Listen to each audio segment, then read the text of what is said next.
Di mana letak ketenangan itu? Huwallazi anzala sakinata fi qulubil mu'minin. Allahu Rabbi wal Islam dini wa Muhammadan Rasulullah wa yaqini. Ayam mati di lumbung padi. Apa sebenarnya yang terselit dari peribahasa itu? Iman mati karena tidak disirami dengan ilmu. Ilmu. Datang seorang jamaah menemui saya, Ustadz Somad, saya kena penyakit insomnia, gak bisa tidur malam. Jam 2 malam mata saya masih berkedip-kedip. Bismika Allahumma ahya wa amut, gak mempan. Sebabnya apa Pak? Sebabnya saya beli tanah. Setelah beli tanah, tanam kelapa sawit, dipupuk, dijaga, 3 tahun berbuah. Pas mau dipanen, sudah dipanen orang duluan. Ternyata tanahnya bermasalah, dibawa ke pengadilan, dia yang menang. Akhirnya sampai jam 2 malam gak bisa tidur. Apa yang terlintas dalam pikiran? Kenapa beli tanah, kenapa tanam sawit, kenapa beli tanah, kenapa tanam sawit, kenapa diambil orang, kenapa dulu nggak ternak ikan aja, kenapa nggak ternak puyuh. Berbulan-bulan nggak bisa tidur. Akhirnya pergi ke psikiater. Pak psikiater, ya saya sudah 2 bulan nggak tidur Pak psikiater. Akhirnya Pak psikiater buat resep. Ini obatnya, yang ini dimakan sebelum makan, yang ini dimakan setelah makan, yang ini 3 kali, yang ini 2 kali. Akhirnya memikirkan resep itu, makin gak bisa tidur. Dimakan, tertidur. Dosisnya habis, terbangun. Kenapa beli tanah, kenapa tanam? Setelah dimakan, muncul masalah baru. Terlalu banyak makan obat, terjadi kekacauan tubuh. Akhirnya kena buah pinggang, muncul masalah baru. Sampai akhirnya saya ketemu MP3 Ustadz. Saya dengarkan sebelum tidur malam. Begitu saya dengar, saya tertidur. Makanya saya tidak marah kalau ada jamaah tertidur. Itu menunjukkan jiwanya tenang. Karena dia tidak kena penyakit insomnia. Orang Amerika, orang Eropa, mobilnya mewah, apartemennya cantik, rumahnya megah, duitnya banyak, dolarnya bejibun, gak bisa tidur karena masalah hidup dunia. Kita naik angkot kelewatan gang. Itu menunjukkan apa? Di mana letak ketenangan itu? Huwallazi anzala sakinata fi qulubil mu'minin. Dia yang menurunkan ketenangan ke dalam hati orang yang beriman. Oleh sebab itu maka iman ini mesti disiram dengan ilmu. Majelis ilmu adalah majelis zikir. Majelis ilmu adalah majelis turunnya rahmat dan barakah. Majtama'a qaumun fi baitin min buyutillah. Sekelompok orang berkumpul di rumah Allah, yatsluna kitab Allah, membaca ayat-ayat Allah, wa yatadarasunahu fima bainahum, mengkaji isinya. Nazalat alaihimus sakinah, turun ketenangan. Wasyat bihimur rahmah, turun rahmat kasih sayang Allah. Haffat bihimul malaikah, dikelilingi oleh para malaikat. Wa dzakarahumullahu fi man indah, dibanggakan Allah Ta'ala dengan para malaikat. Tadi malam ketemu dengan murid dari Syekh Muhammad Yasin bin Isa Al-Fadani di Zawiyah Raudhah. Ketemu, cium tangan, barokah, zikir, sholawat, tenang jiwa. Lalu kemudian subuh ini ketemu dengan Abah Raud, ketemu dengan para penghafal Quran, ketemu dengan santri-santri, tenang jiwa. Tidak ada yang menenangkan jiwa ini selain daripada majlis zikir, majlis ilmu. Betapa meruginya ayam-ayam mati di lumbung padi. Benih tidak disiram, mati. Benih yang disiram dengan majelis ilmu tumbuh, tapi tidak berbuah. Maka mesti disiram pakai pupuk buah. Datang konsultasi, ini kenapa tidak berbuah? Kenapa ini tidak berbuah? Karena ternyata dia mesti diamalkan. Sudah dapat ijazahnya, sudah talaki, sudah halaqah, kenapa nggak berbuah? belum diamalkan. Paksa-paksakan diri sebelum tidur malam, wudhu dulu, sholat witir. Paksa-paksakan diri bangun malam, tahajud. Paksa-paksakan diri siang, sholat qabliyah, sholat ba'diyah. Paksa-paksakan diri pagi, sholat duha. Paksa-paksakan diri sholat subuh berjamaah, barulah dia berbuah. Kalau dia tidak berbuah, dia hanya sekedar pokok kayu yang hanya membuat sampah saja. Tapi paling tidak tempat orang bernaung di bawah ketika panas, tapi manfaatnya tidak sesuai karena yang ditunggu itu buahnya.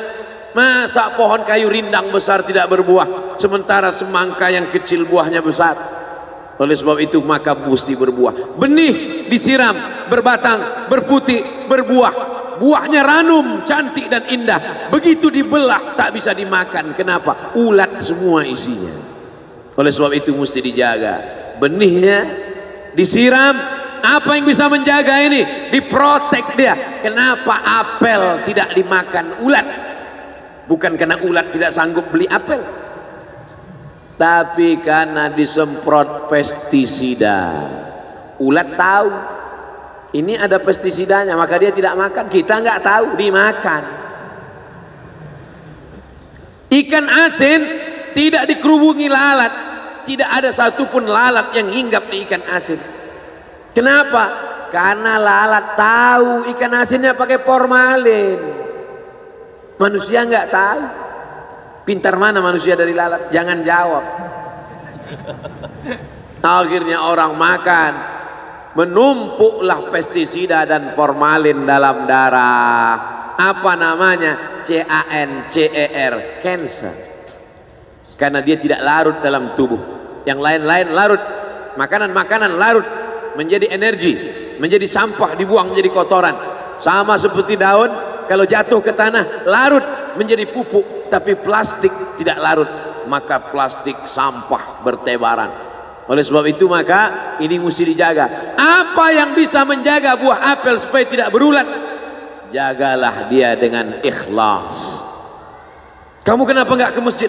Saya kalau ke masjid riak, maka saya nggak ke masjid biar ikhlas. Tarkul amal li ajlin nas riak. Kata Imam Fudail bin Iyad, tarkul amal li ajlin nas riak. Tidak jadi beramal karena takut dipuji orang, riya. Wal amal li ajlihim syirik. Beramal karena ingin dipuji orang, syirik. Kenapa kamu nggak pakai sorban? Takut dipuji orang, riya. Pakai saja sorban anak, jangan takut dipuji orang. Pakai sorban, yakinkan dirimu. Baik.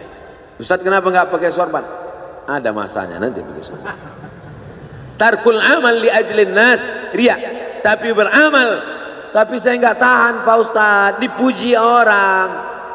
Luruskan, karena pujian pasti akan selalu datang. La'atiyannahum min baini aydihim wa min khalfihim wa an aymanihim wa an syama'ilihim. Datang dari depan, dari belakang, dari kanan, dari kiri, dari dalam.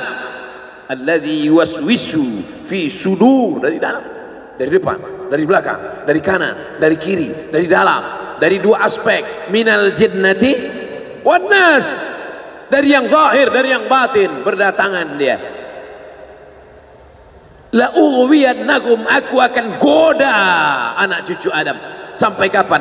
Madamat arwahuhum fi ajsadihim, selama roh masih bersemayam dalam jasad, selama masih hidup, dia terus menggoda. Kapan kita berhenti dari godaan ini? Nanti setelah terbaring, terbujur kaku, bahkan sampai mau sakaratul maut pun dia tetap menggoda. Itulah makanya orang berzikir tidak bisa digoda waktu sakaratul maut. Kenapa? Karena la ilaha illallah akan terngiang di telinganya. Subhanallah walhamdulillah wa la ilaha illallah wallahu akbar.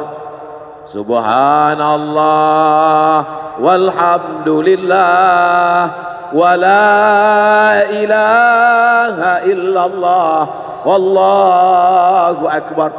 Kalau itu diucapkan sekali, 10 kali, 100 kali, 1000 kali, Terngiang dia di telinga kita. Bahkan ketika kita mau tidur malam pun terngiang dia. Bahkan ketika kita mengigau di tengah malam pun itu yang terngiang. Maka saat mau sakaratul maut pun itu juga yang akan datang.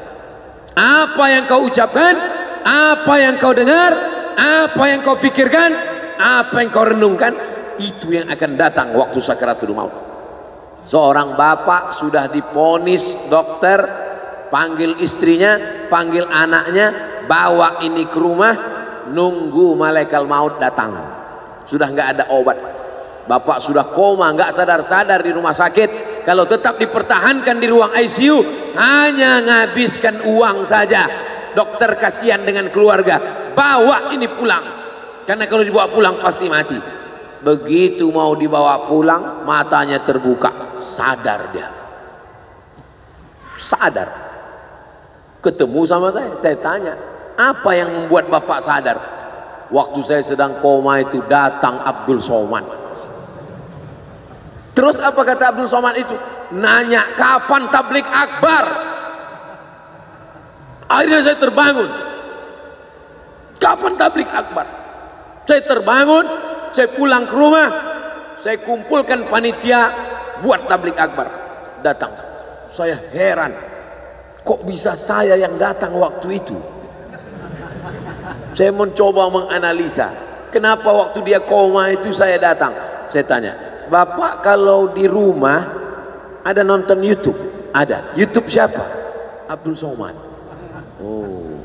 Dari rumah ke tempat kerja dengar MP3 radio, enggak radio Pak Ustaz, MP3 suara, iya. Suara siapa?